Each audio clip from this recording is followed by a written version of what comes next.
तो बात करेंगे अम्ल की कि आज दूसरा चैप्टर शुरू हो रहा है, चैप्टर नंबर 2, जिसका नाम है एसिड, बेस एंड साल्ट।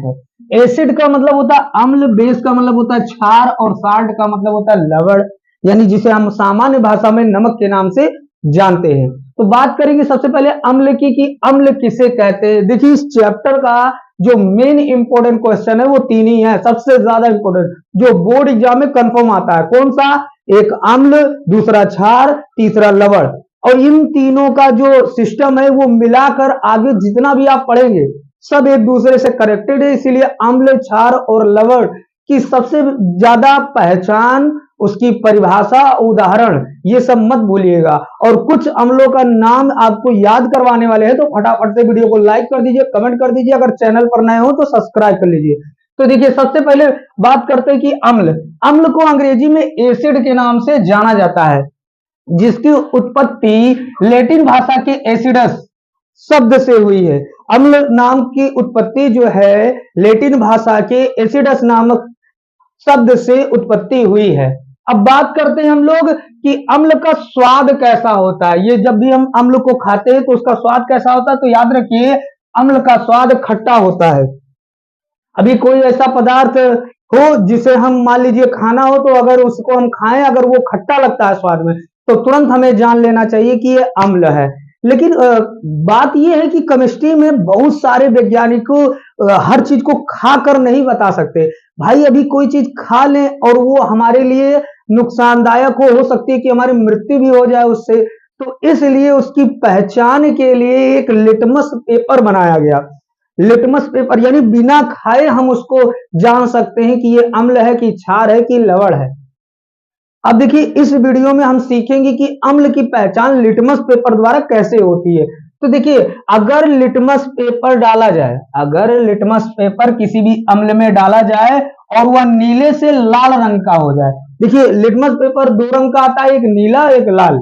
तो मान लीजिए नीला लिटमस पेपर है, उसे हम किसी अम्ल में डाल रहे हैं और उसका रंग क्या हो जा रहा है, लाल हो जा रहा है। नीले से किस में बदल गया, लाल में बदल गया। तो वो अम्ल है, उसे चखने की यानी उसका स्वाद लेने की आवश्यकता नहीं है, बिना उसे खाए पिए हम उसका स्वाद बता सकते हैं।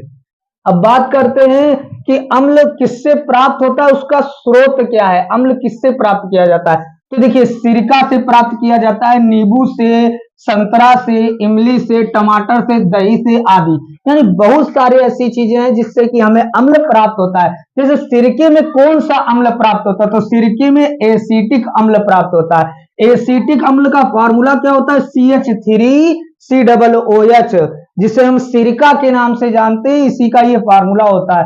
और नींबू एवं संतरा में कौन सा अम्ल पाया जाता है, तो सिट्रिक अम्ल पाया जाता है, और जिसका फार्मूला होता है C6H8O7।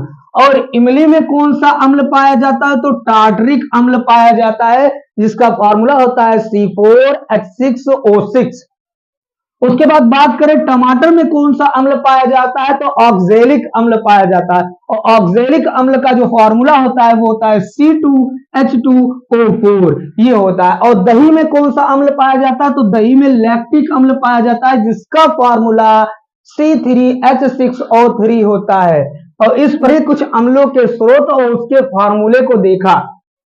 अब बात करें इसके मॉडर्न परिभाषा की। वैसे परिभाषा अगर नॉर्मली देखा जाए जनरल में, तो हम कह सकते हैं ऐसा पदार्थ जो स्वाद में खट्टा होता है, जो नीले लिटमस पेपर को लाल कर देता है, तो वो अम्ल कहलाता है। ऐसा बनाया गया मॉडर्न डेफिनेशन जो होता है कि वे पदार्थ जो जलीय विलयन में, वे पदार्थ जो जलीय विलयन में, यानी ऐसा पदार्थ जिसे जल में घोलने पर, यानी वे पदार्थ जो जलीय विलयन में हाइड्रोजन धन आयन देते हैं, हाइड्रोजन क्या देते हैं, धन आयन देते हैं, उसे अम्ल कहते हैं। तो ये परिभाषा ये मान्य है, यही परिभाषा लिखनी रहती है बोर्ड में। तो याद रखना आपको ऐसे लिखना कि वे पदार्थ जो जलीय विलयन में हाइड्रोजन धन आयन देते हैं उसे अम्ल कहते हैं। उदाहरण के लिए HCl इक्वल टू आपका आ गया H प्लस और Cl माइनस। मान लीजिए को एक हाइड्रोक्लोरिक अम्ल, HCl का नाम होता है हाइड्रोक्लोरिक अम्ल, और जब इसे घोला जाए तो हाइड्रोजन धन आयन हमें अगर प्राप्त हो गया, तो इससे ये पता हो गया कि ये